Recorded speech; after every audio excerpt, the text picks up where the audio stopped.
place in the Pacific Northwest where whales, fish, birds, and people all come together.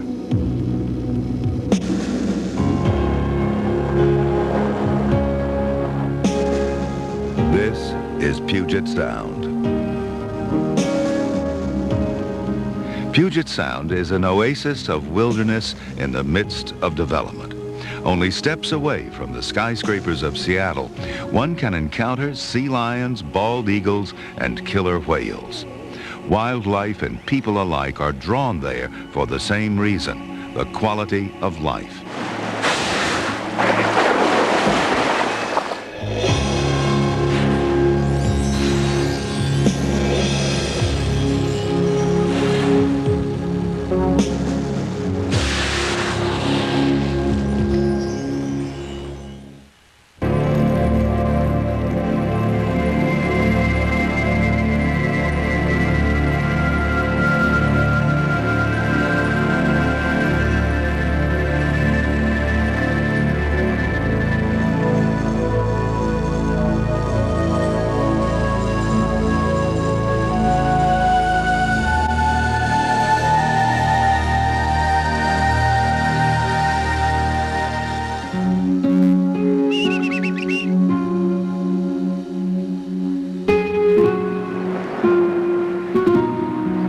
In the northwest corner of America, a shining sliver of the Pacific Ocean creates a place unlike any other in the world.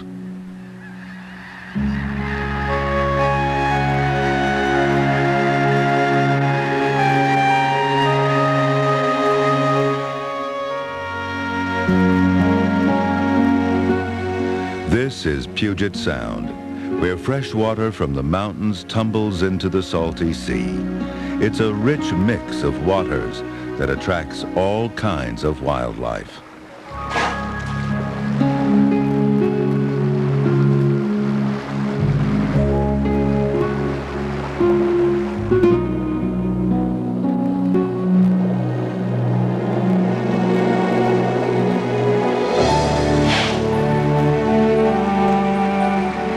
The spirit of Puget Sound, the orca.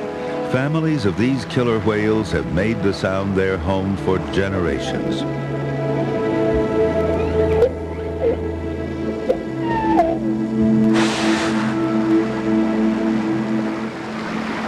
Orcas thrive here because of the Sound's special bounty, a gift many animals need to survive, including the mighty bald eagle.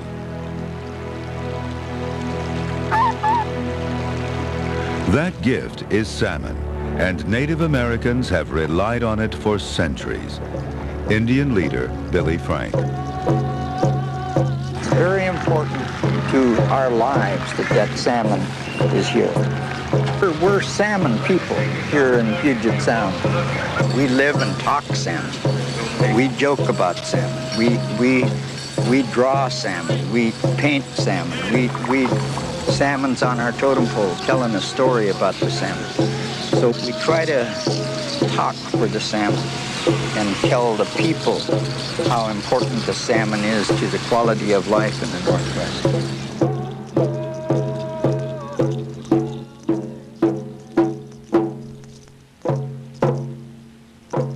Salmon flourish in Puget Sound because of its proximity to the Pacific Ocean. Greater Puget Sound is a huge estuary made up of straits, inlets, and bays. But it wasn't these rich waters that lured European settlers to the Northwest. It was big timber.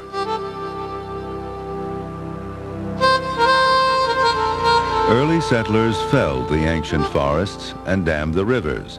The effect on the streams and the salmon was devastating. Today, Seattle, a cosmopolitan city of 3 million, sits on the banks of Puget Sound, and people are still coming. But these more recent arrivals are echoing the sentiments of the Native Americans. They too feel a link with their surroundings and are taking steps to stop the wildlife and salmon from disappearing. In the last 20 years, many laws have been passed to clean up pollution and save habitats. Yet the challenge of protecting wildlife becomes more difficult as more and more people crowd these shores. And even people's best efforts don't always work out as planned. When dams blocked salmon runs, the city intervened and built fish ladders. The ladders give 6 species of Pacific salmon a fighting chance to make it upriver to their spawning grounds. But this artificial route has attracted a new danger.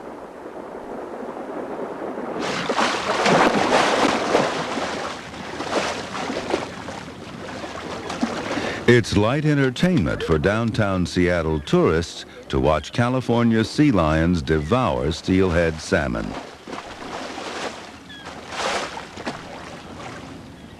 Salmon gather in this narrow passageway of Ballard Locks, waiting their turn to enter the fish ladder.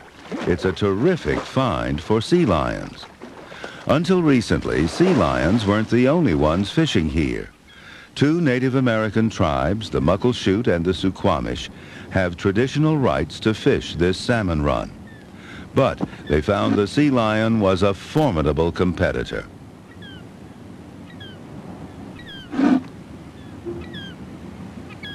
The sea lions learned that fishermen's nets meant an easy meal. They set up territories to keep other animals away from their nets.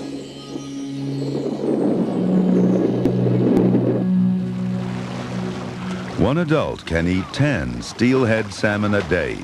Their voracious appetites endangered this particular run.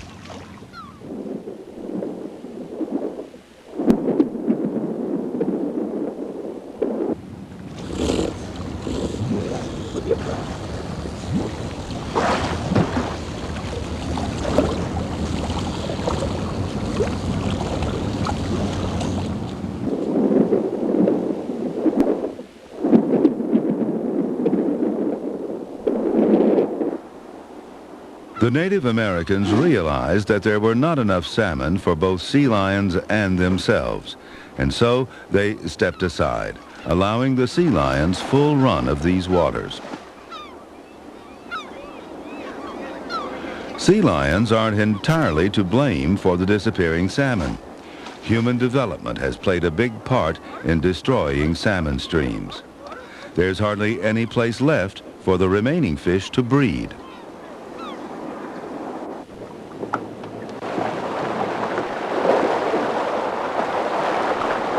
In response to declining stocks, salmon are raised in hatcheries and released into the wild.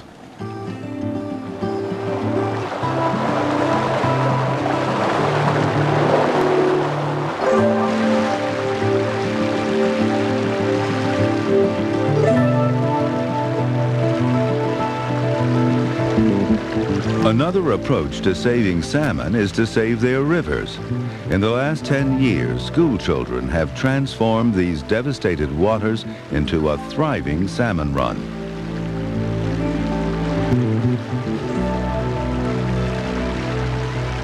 The Adopt a Stream Foundation encourages local communities to get involved. Okay, we're gonna go try this now. Don't run. Watch out for the rocks and the mud. Please stay out of the water. These children are from Jackson Elementary School, and they've come here on a special mission. The children carry bags of tiny fish, salmon they have raised from eggs. Now it's time to release their fish into the stream.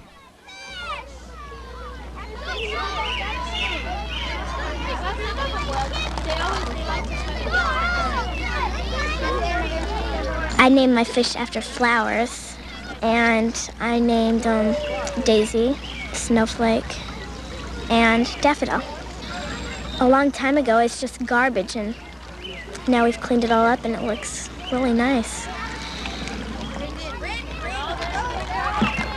The kids at Jackson have learned that each one of them makes a difference, and that this one stream can make a lot of difference in the whole aspect of environment. These kids are not going to be the non-caring people of the future. They know that no matter where they go, that there's something they can do, and that every little bit they do does help.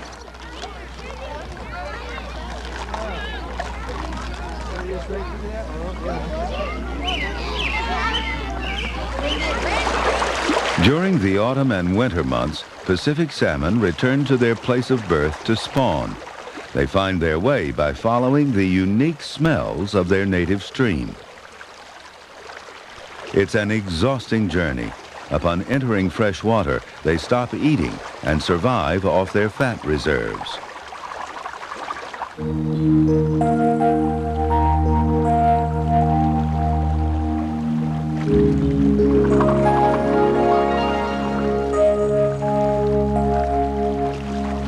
The female searches the stream for an appropriate site to dig her nest. Over the next few days, she'll lay up to 5,000 eggs.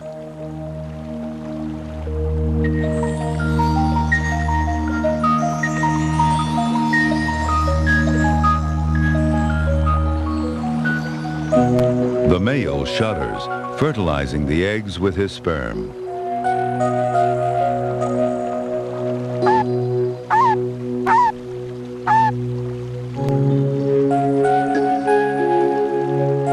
The female will guard the nest against other salmon, but can't defend her eggs from bigger predators.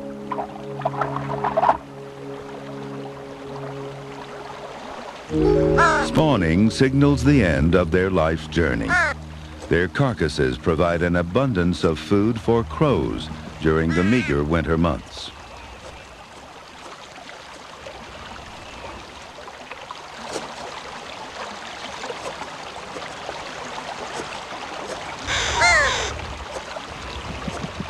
Many animals time their appearance to these crucial salmon runs. These lofty visitors survey the pickings. Bald eagles come from as far away as Alaska to feed on winter runs of chum salmon.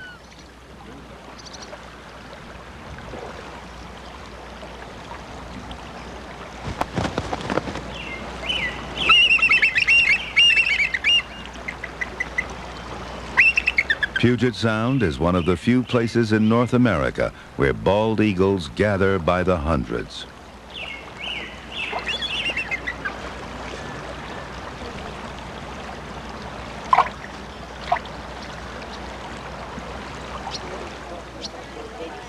People gather here too, but they're not interested in fish.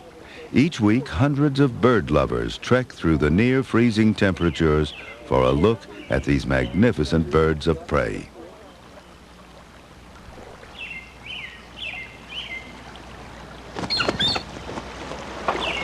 Just 20 years ago, DDT nearly wiped out the entire bald eagle population in Puget Sound. With a ban on DDT and full protection under the Endangered Species Act, the bald eagle is making a comeback. Wary by nature, bald eagles prefer streams and rivers away from people, but their presence attracts an audience. Eagle watchers even come by water to witness this spectacle.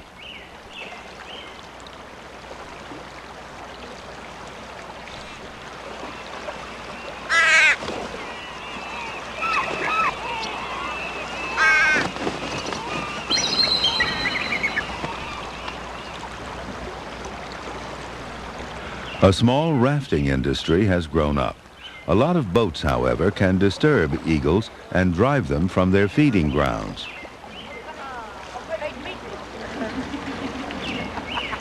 To protect the birds they come to see, people visit only at midday, when most eagles have fed and are resting. It's a compromise that works out for the eagles and their admirers.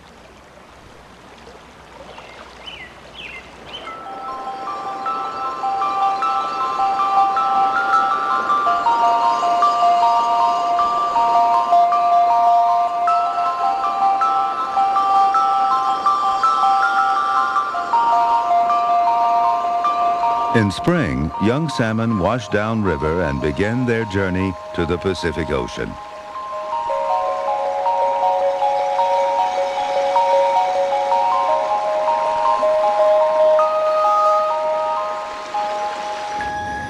That journey runs an obstacle course of human development. Rivers that once meandered through forests are now lined with concrete. Docks and warehouses have replaced the marshes where young fish used to feed.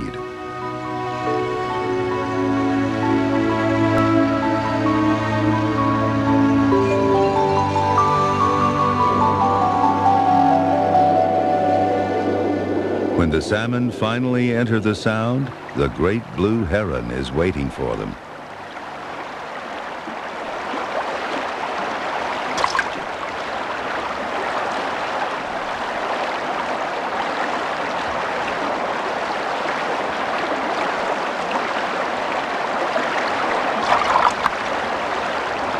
Mergansers also hunt young salmon. On their way to their breeding grounds, the birds feed voraciously, building up fat reserves for the long flight north.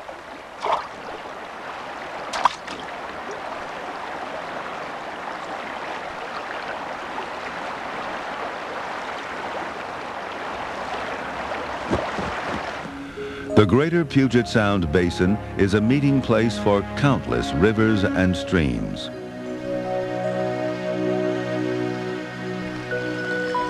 The tide ebbs and flows over mudflats rich in organic matter.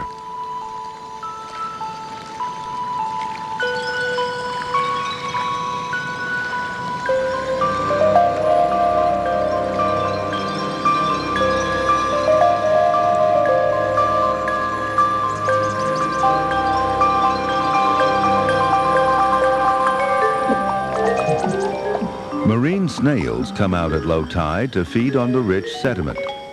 Green-winged teals and other ducks sift the mud for nutritious algae.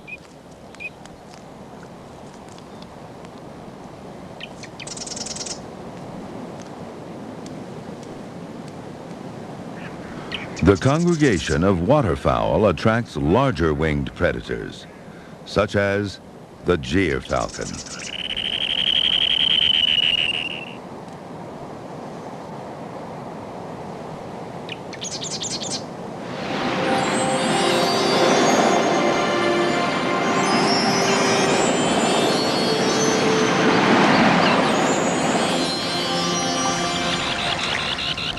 The falcon is looking for one weak link in a chain of thousands of shorebirds.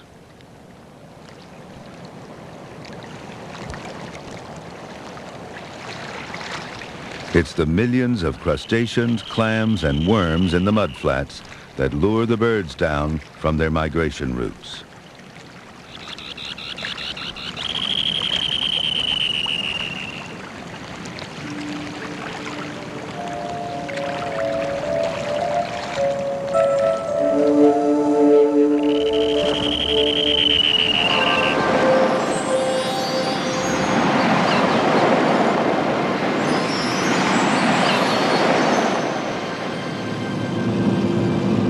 Mudflats are shrinking as cities expand, but a greater threat comes from a saltwater grass introduced from the East Coast, Spartina.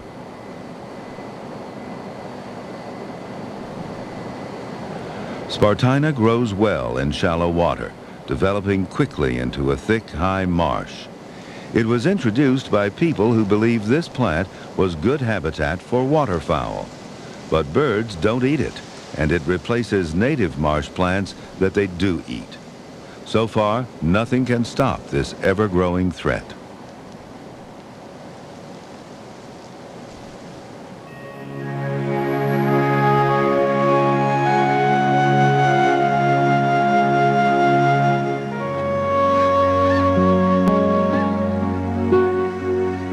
Snow geese arrive for the winter. They come from the Arctic, returning from as far away as Siberia. But some discover major changes in their salt marsh homes.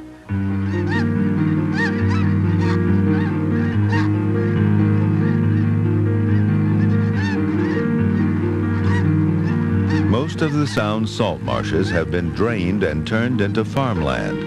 But the geese are adaptable and have taken up residence on the farms, eating winter grasses and wheat.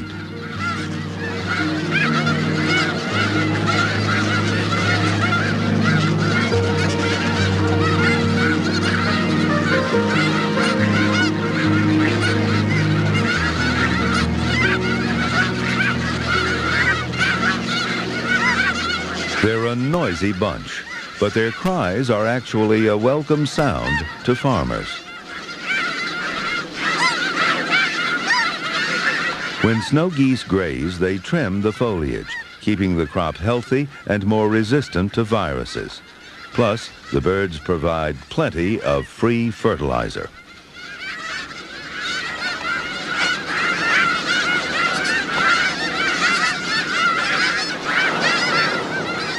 The extraordinary numbers of birds bring out people by the carloads.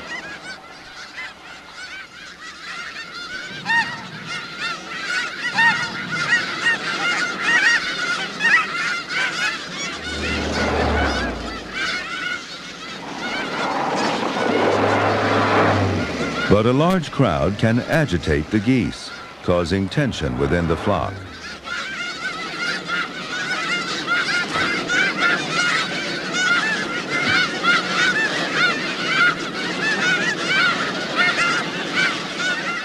If someone gets too close, the birds will panic. Frantic takeoffs can kill some of the geese. And there's another threat, this time from the sky.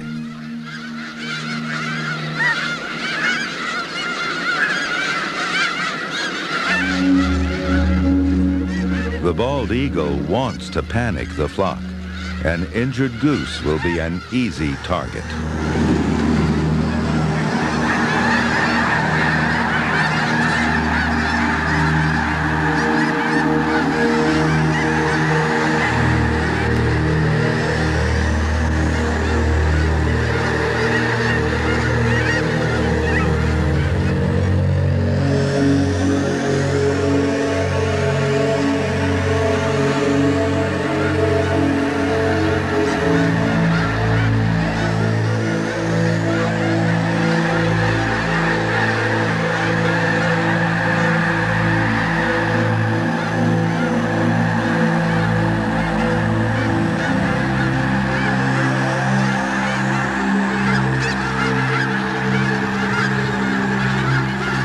Within a few minutes, the huge flock descends.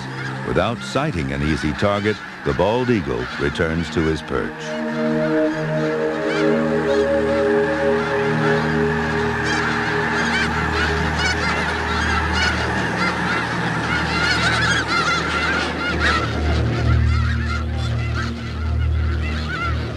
Despite the loss of the salt marshes, this flock of snow geese numbers more than 40,000.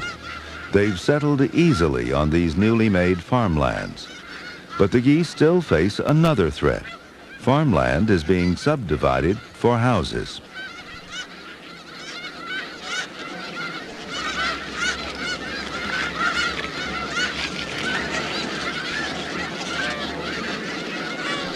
Government wildlife agencies have stepped in to protect the snow geese. They plan to purchase farmlands so that geese and other wildlife can feed securely.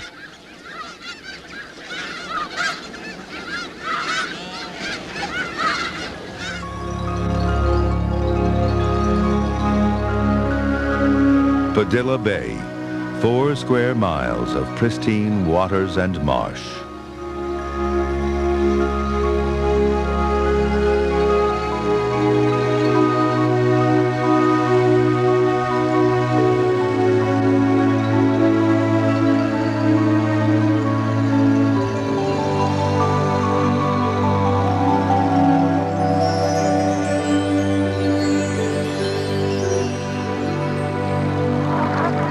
Black brant geese flock here to feed on their favorite food, eelgrass.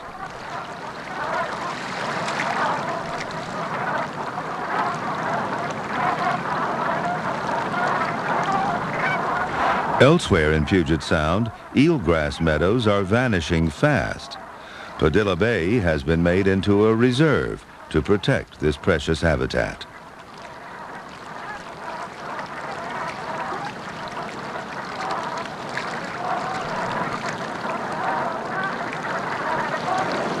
Brant's geese usually bob for eelgrass beneath the water's surface, but when winter storms wash the grass to the shore, the Brants follow.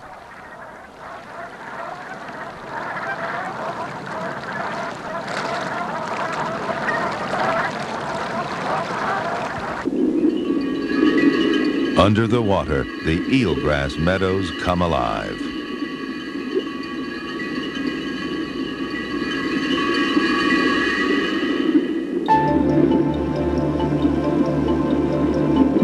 Algae growing on eelgrass is food for all kinds of marine creatures.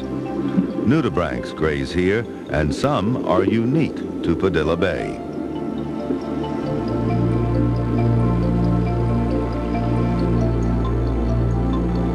There are plenty of snails for a hungry sea star.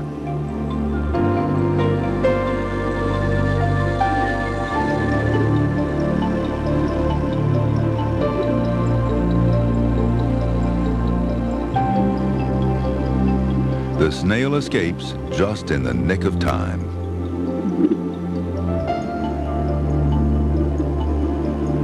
The open maw of a hooded sea slug waits for floating plankton drifting along the current.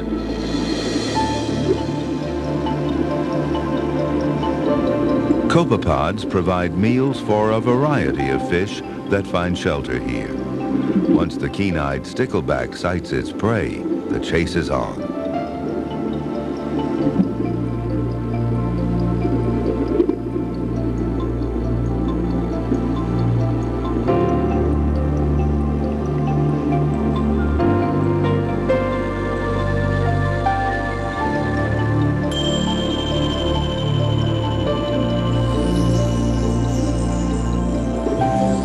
Bay pipefish mimic eelgrass to hide from larger predators.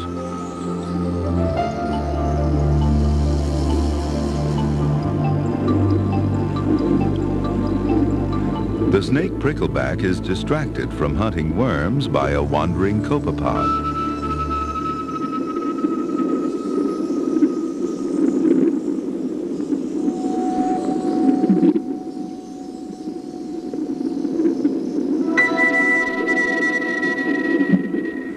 The anemone catches plankton with its tentacles, tentacles that also provide protection.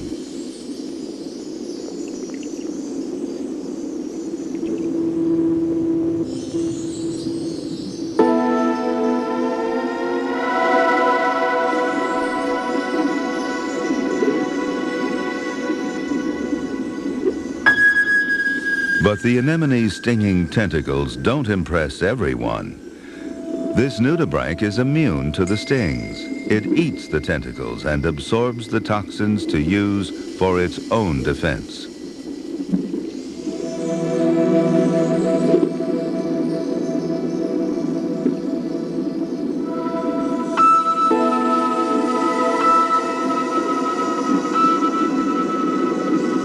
Anemones also have a tender side.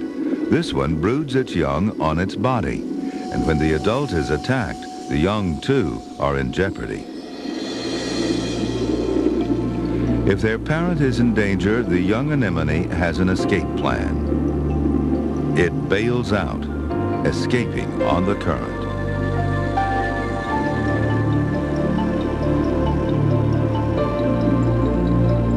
The young anemone needs to grab a blade of eelgrass for protection.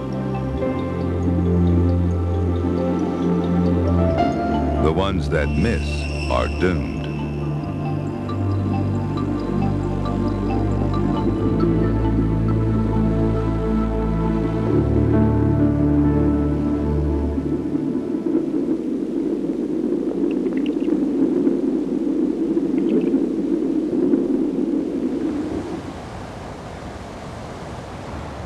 Offshore, the deep waters of Puget Sound hide even stranger creatures.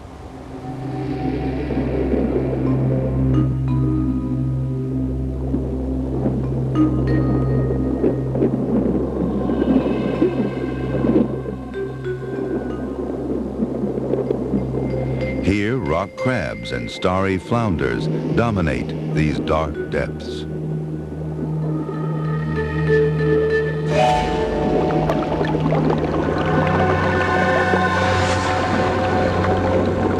And a large predator stirs up the mud in search of prey.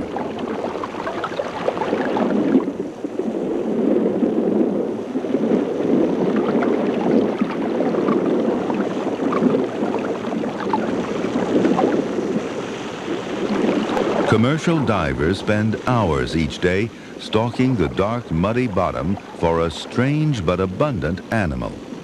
Using a pressure hose, they blow away silt from a burrowing gooey duck. In some areas of the Sound, gooey ducks are so plentiful, divers may take 1,000 pounds in just a few hours.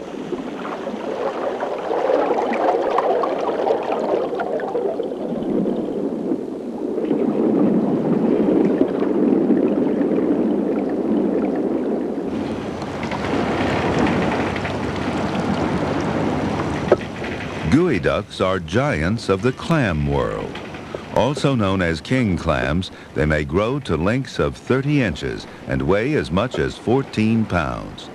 And they can live for 120 years.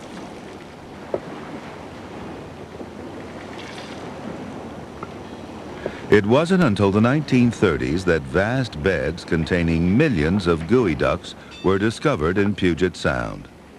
Now they're served as a delicacy and have become expensive items in sushi bars.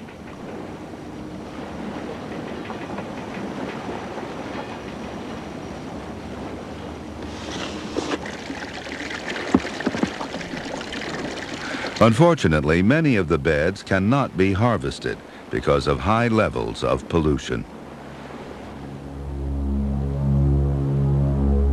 The harvesting of future gooey duck generations will depend on how clean the waters of Puget Sound can be kept. And new housing developments built right on the water add to the problem.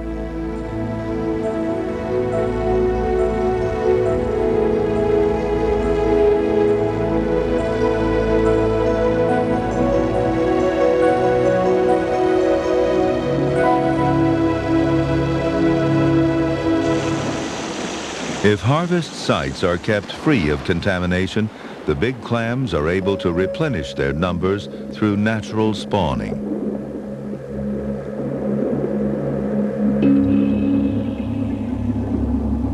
Eggs and sperm ejected from the adults eventually unite, forming new colonies.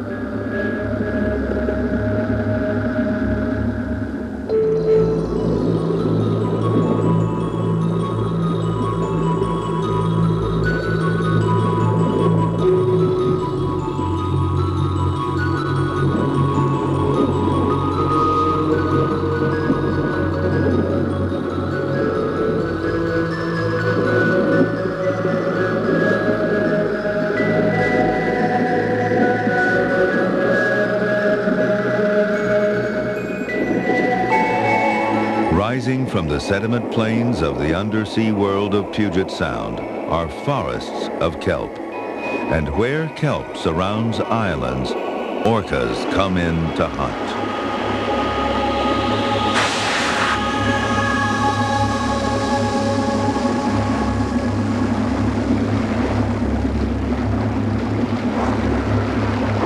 These killer whales hunt in teams. They coordinate their movements with complex calls.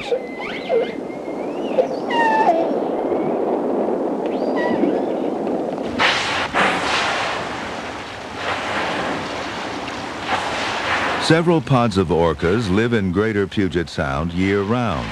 They know every bay and inlet and all the best fishing spots.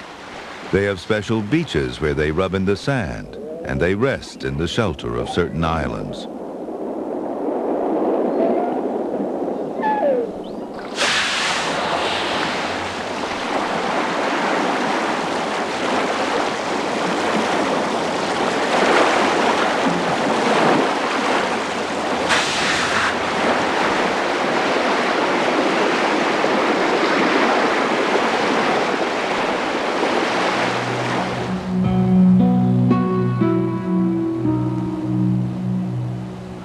Islands provide a retreat for people, too. They come seeking the same thing that's important to wildlife: isolation.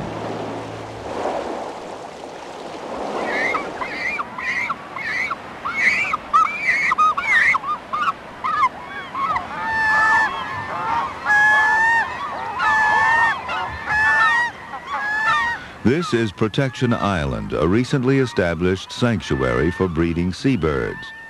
A residential development was once planned here. The island was subdivided, bulldozed, overgrazed, and burned. But there was no fresh water here, and the development failed, leaving the island to its wild inhabitants.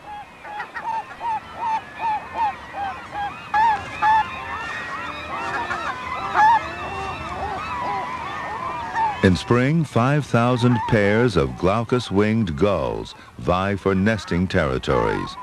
Males tenaciously defend the nest site chosen by their mate.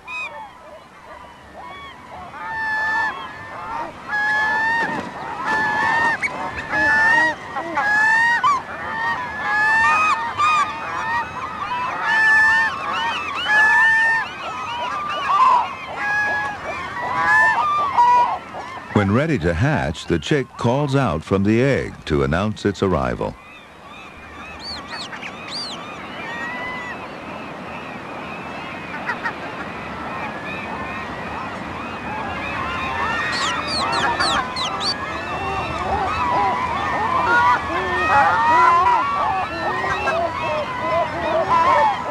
With so many nests in the gull colony, parents must be able to identify their own young. The pair learns to recognize their chicks by the pattern of spots on their heads.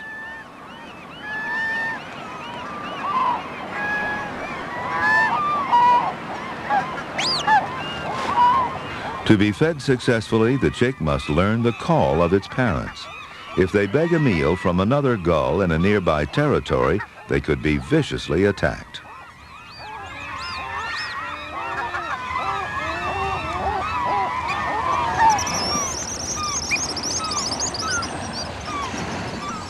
Pigeon guillemots also rely on Protection Island as a safe place to raise their young.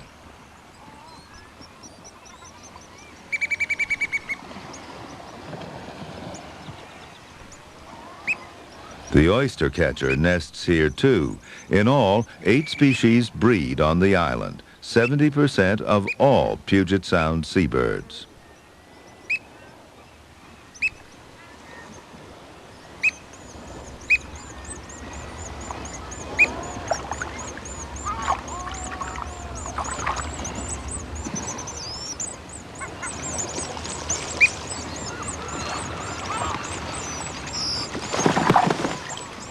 Pigeon guillemots don't nest in colonies, but as individual pairs. Anywhere they can find a suitable site. Driftwood piled up high by winter storms provides a perfect nesting place.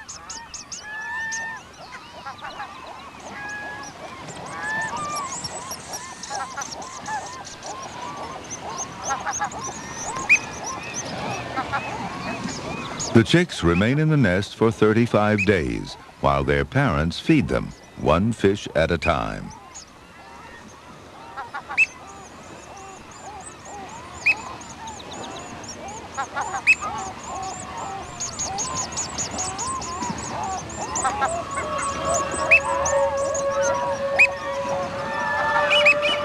Protection Island has no ground predators to worry the nesting birds.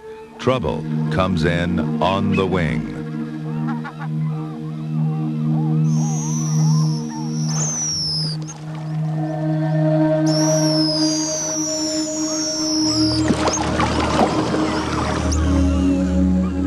Bald eagles cause panic in the colony.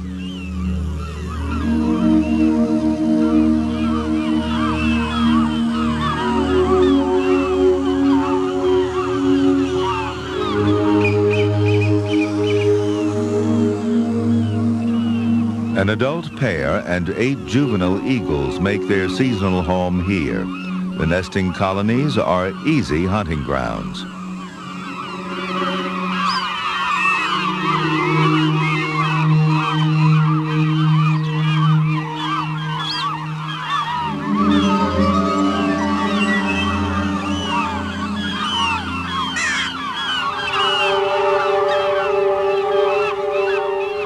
Havoc and disruption assist the crows. When all eyes of the colony are on the attacking eagles, they're quick to exploit the chaos.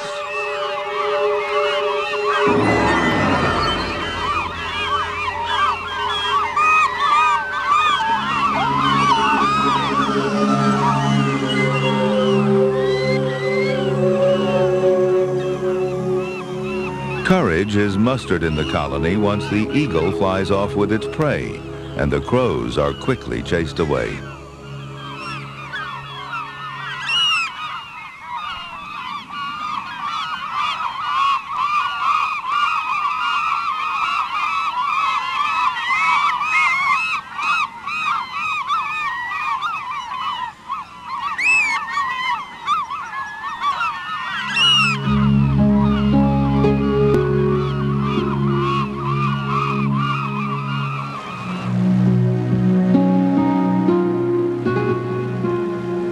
The solitude of these islands is also important to a creature from the sea, the harbor seal.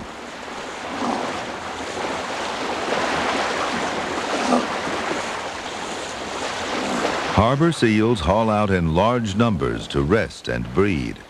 For a few hours a day, they become landlubbers.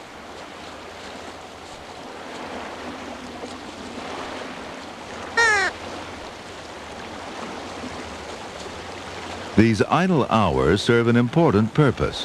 When diving, seals depend on the oxygen stored in their blood. When that oxygen supply is exhausted, they must come to the surface to recharge.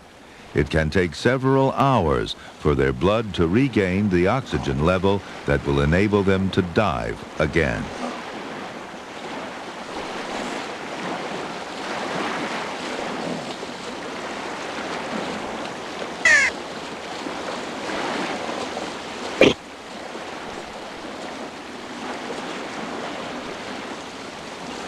In the 1970s, a rash of stillbirths was discovered in these seals. Biologists linked these disturbing deaths to high levels of pollution.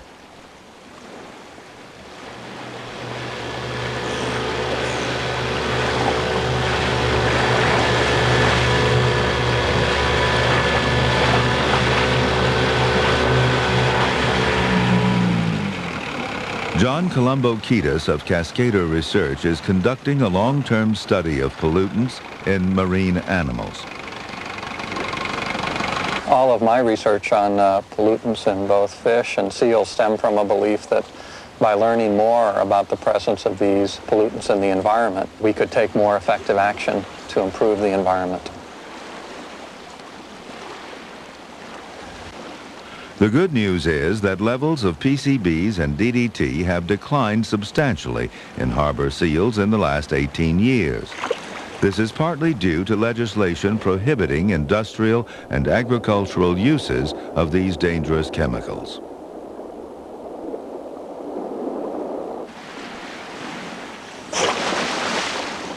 Certainly the research on marine mammals and harbor seals has served as one of the reasons that there's been such an interest in cleaning up a lot of the marine waters, including Puget Sound.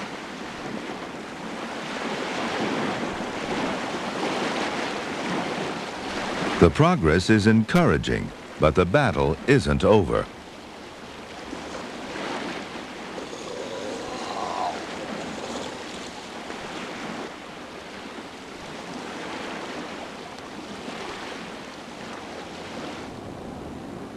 Modern industry discharges pesticides, metals, and other toxic substances into Puget Sound. And the growing population is responsible for the 300 million gallons of partially treated sewage entering the Sound every day.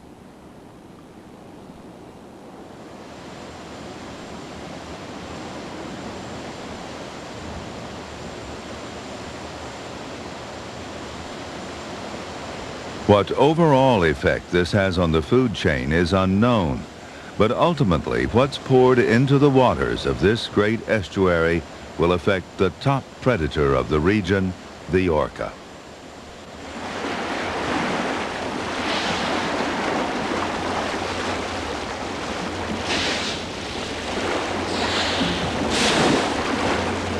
Many transient orcas visit these inland waters, but 3 family groups are considered residents, and they are being studied by biologist Ken Balcom and his associates.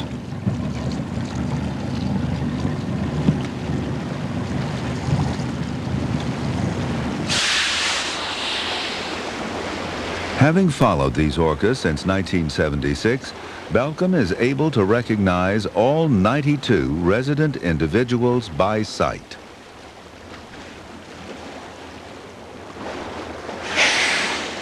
Each whale is identified by the shape of its dorsal fin and white saddle patch. In the spring and summer, the orcas are photographed.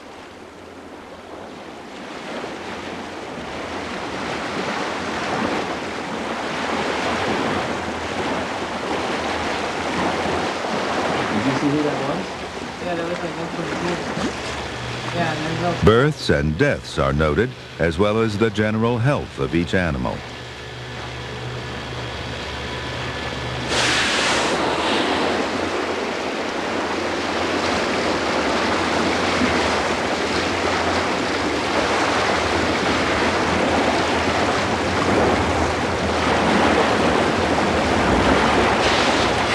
One resident pod contains 56 animals, making it the largest family group of orcas in the world.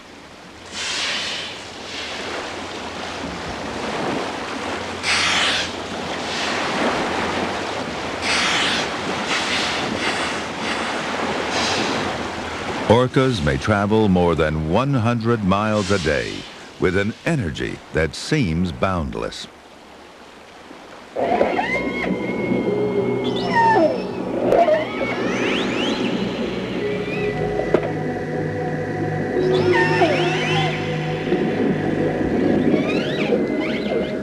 Their lives are centered around the pursuit of prey, specifically salmon.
Males are larger than females with much taller dorsal fins, 6 feet high.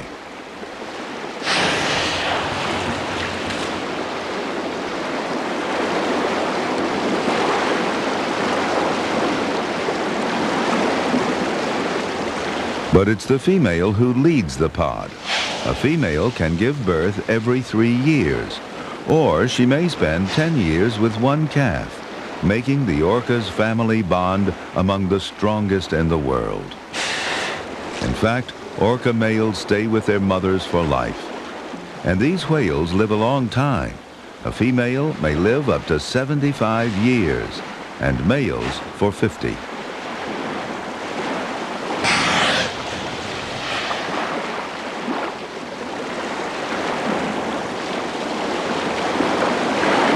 During the 1960s and 70s, orcas were captured from Puget Sound for display in aquariums. Local people rallied to protect the killer whales and pressured lawmakers to save them. Now they are protected, but the whales won't fully recover their numbers until the end of this century.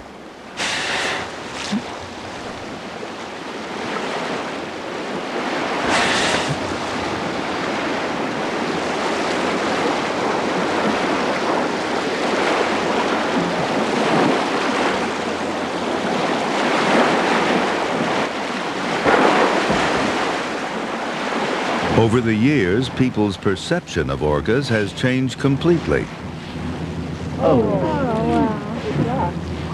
Once they were thought of as ruthless killers.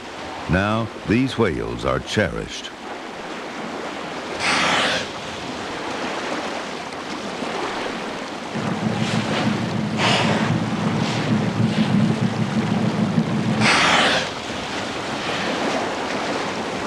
Whenever dorsal fins are sighted, a small flotilla gathers at a respectable distance.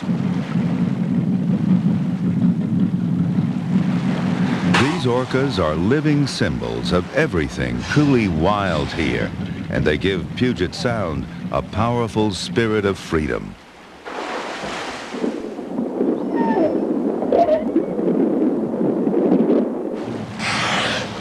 It's a freedom a few abuse by getting too close.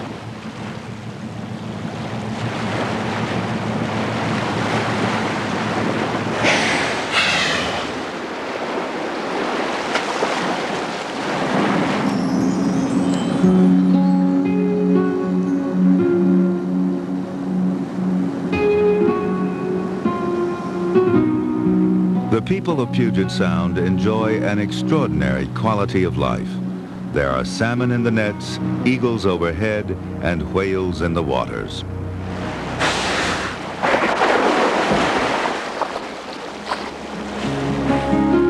All this natural abundance has given rise to a new spirit, a spirit of sharing.